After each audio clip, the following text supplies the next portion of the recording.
Hey guys, welcome back to Economics and Comics. So, this is the spoiler version of Shazam. I want to make sure you understand that. We're going to spoil the movie and talk about it a little bit. I mean, these are film critics, guys. They're going to give their views. I'm going to give my views. And we're going to spoil the majority of the plot as quickly as possible. I would like to say that we're listening to your comments. We tried it, something new last time. We're going to try not to talk over each other as much. We do that. We're friends. We communicate. So I hope you guys enjoy. I'd just like to say that Joel, and again, these are Joel and Mike Massey from GoneWithTwins.com. Thanks for having us. They're movie critics. If you're new to this channel, please sub. They take me, the movie watcher. This is my channel, Economics and Comics.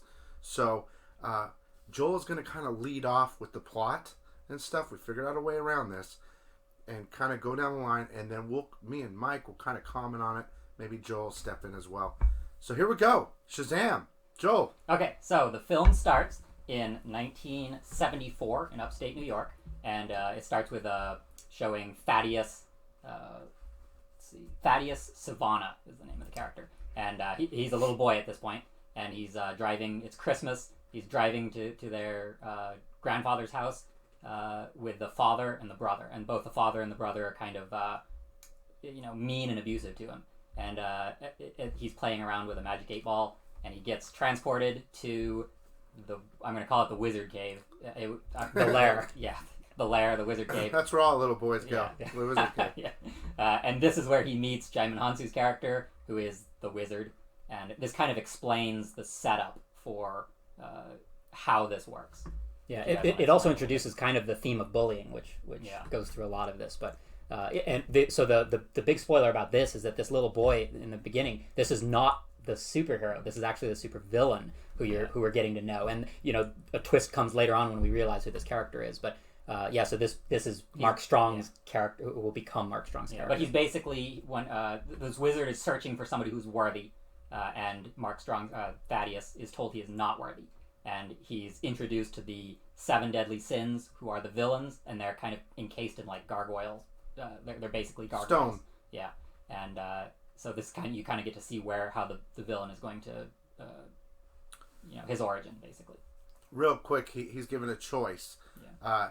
Are you worthy? Are you honest at heart? And there's this thing calling him, and it's a ball which holds the 7 deadly sins, the evil. Okay, and he gets drawn to it. The wizard stops him. You're not worthy. Teleports him back to the car. Yeah. The thing is, before he leaves, the 7 deadly sins or whatever say find us. So it's kind of like foreshadowing this guy's going to go on a journey to come back and find them. So it cuts back. He's back in the car. He freaks out.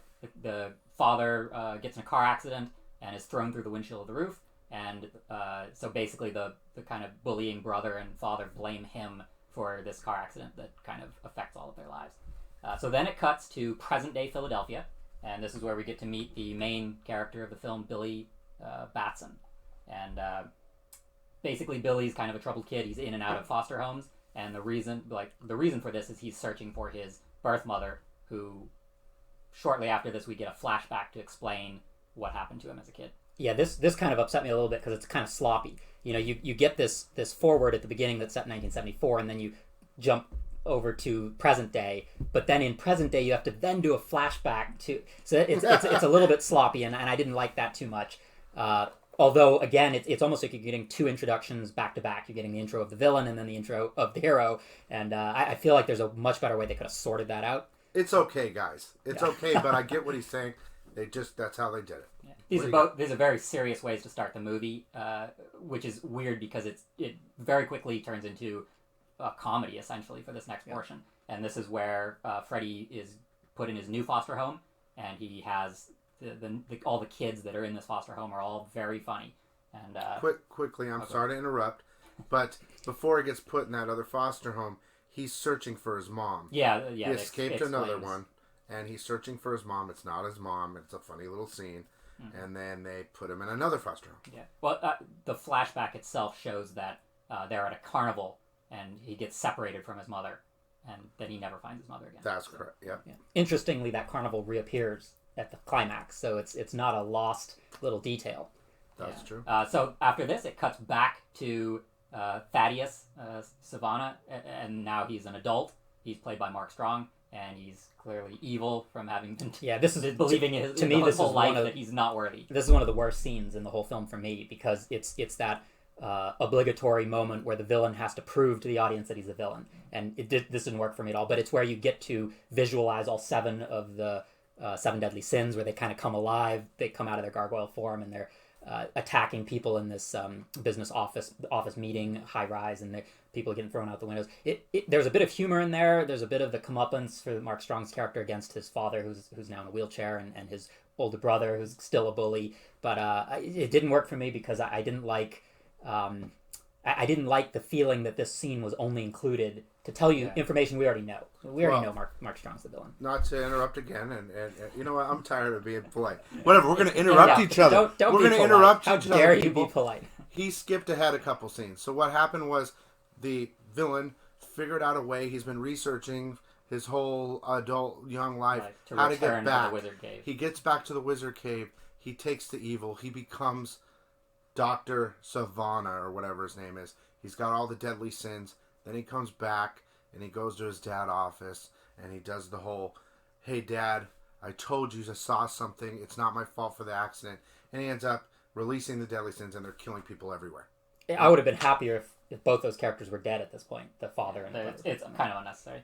So after this, they show Fawcett, the Fawcett School. Fawcett High School is a It's flashback called to Fawcett Captain Marvel. Central School, and it's a flashback, or it's a kind of a nod. A nod, yeah. And this is where Freddy is getting bullied, and Billy sticks up for him, and these 2 bullies end up chasing Billy into a subway, and he escapes, and this is where he is transported himself to the Wizard Cave. Yes. And And the wizard gives him some candy. And it's a little vague here why Billy got chosen. It's almost like he earned the right to be chosen because he defended the adopted brother, but at the same time, his very first instinct was to run away from this fight, and so he was not going to stick up for his brother. It's a very strange thing. I get the feeling that all of these characters are so flawed. There's perhaps nobody who's truly worthy of this, and I also. It feels like a stale concept, but all of these films are searching for the one. They're always searching for this remarkable person who's better than everyone else and is pure and all this kind of stuff. Which is real quick. The reason why I believe he was chosen to be the one, and he was frantically trying to find the one, was because he had love in his heart. He was searching for his mom. And he did stick up for. I think it's hard to believe that there was only one soul worthy or whatever, right. But I think that's kind of why he was chosen. But he's kind of a little standoffish because he's been in and out of homes. He doesn't really want to make friends with anybody. That's where that comes from. Yeah. Joel, what do you got? I think it was almost like a random, desperate attempt by GEMINI, like a last-ditch effort. But anyway, like he had nobody left to But they did force him to become Shazam. He said, "Say Shazam." Yeah. There was no choice. He said, "Grab my staff and say my name." The old man took it to a cave and told him to grab a staff. What's interesting is that and actually, this was one of the better scenes because the first reaction of the Billy Batson character is no, like get away from me, you weirdo, which is realistic. He did say, "Grab my staff," and it was a funny part of the movie. Well, it's interesting too because Thaddeus is specifically told you're not worthy, but Billy is never specifically told you are worthy. Yeah. But anyways, so this is the point where Billy gets the powers of the gods, essentially, and he becomes Shazam. Mm-hmm. And he also learns that, so saying Shazam turns him into this, back and forth 20-ish something superhero. Mm-hmm. And at this point is where there's a lot of the humor going on, because they start doing... So he goes back to Freddy and basically asks Freddy for help because the situation is so bizarre, and Freddy's really the only one that would understand. So basically, we can skip through about half an hour right here. Basically, it's the best part of the most funniest part of the movie.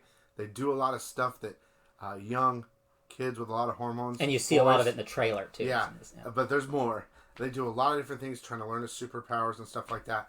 And we can just totally get that out of the way. And it's kind of like the movie Big, right? It's a superhero version of Big.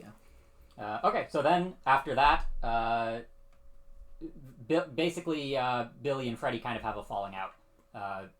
Billy, as Shazam, is starting to get very famous in Philadelphia as a superhero, and or more of just a celebrity, really. Parlor trick type of. Yeah, so street. he's like basically getting selfies with a bunch of people for cash and things like that. And Freddy is, I guess he's jealous. Little jealous.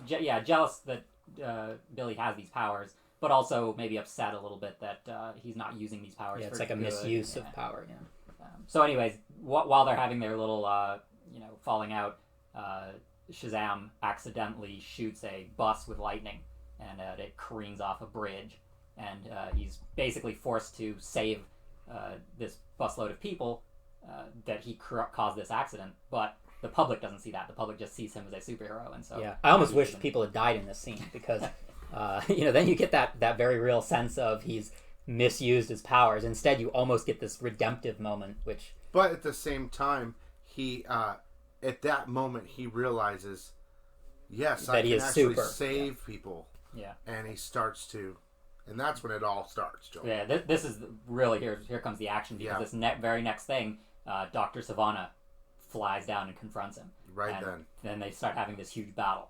And that should have been the end of the movie, right? That should have been the showdown. This is the. I'm not sure if this is really the climax, but there's a first meeting, gigantic mall battle where they crash through this mall and battle in all sorts of parts of it. Where the big scene comes in. And this is actually another fault, I think, of the movie, is that this is where you start to lose a little bit of humor, and it devolves into a regular superhero movie. So what you had in the big middle chunk of this was a lot of humor, these precocious kids, a lot of comedy, very funny moments, and activities that you would see you believe kids to be doing if they suddenly gain superpowers. And then we get this big action scene as if, again, it's required to break up the humor. Oh, you can't just have a funny movie, you also have to have, action scenes in the superhero. Well, there has to be some seriousness in it, but I still think there are some funny parts. Just not as funny as getting superpowers and trying to figure out what they are. You can't. That's the funniest. So then, at this point, Shazam escapes from Dr. Savannah, and he returns home to the foster home. And Dr. Savannah actually grabs Freddy, and this is how he's going to find out where Shazam lives or where Billy lives. Mm-hmm. But Billy returns home first, and the other foster children have actually found out where his mother figured it out. Is, basically. So at this point... Oh, I thought they figured out that not only is he Shazam, but also they've uncovered... One of the kids is a hacker, and he's uncovered the biological mother. And if we missed this part really fast, Billy has always been on the search to find his mother. Yeah. I know we said that at the beginning, but one of the kids was kind of like a hacker. He found out right when he comes home, Billy's going to see his mom, while the bad guys got his friend. There you go. And then, so he has a confrontation. He finds his real mother, and it does not go well. She doesn't want to have anything to do with him. In reality, she left him. It's a interesting, poignant moment, but it's also kind of fake.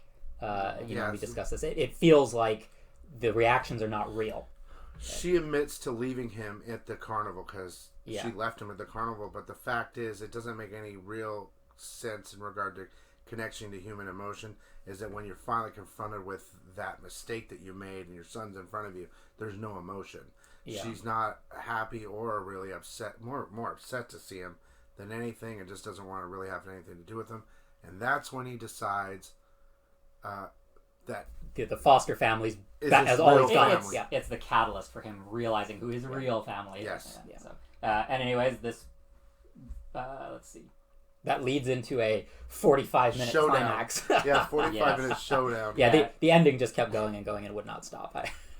So basically he's I guess we don't have to keep going. No, except for a couple spoilers.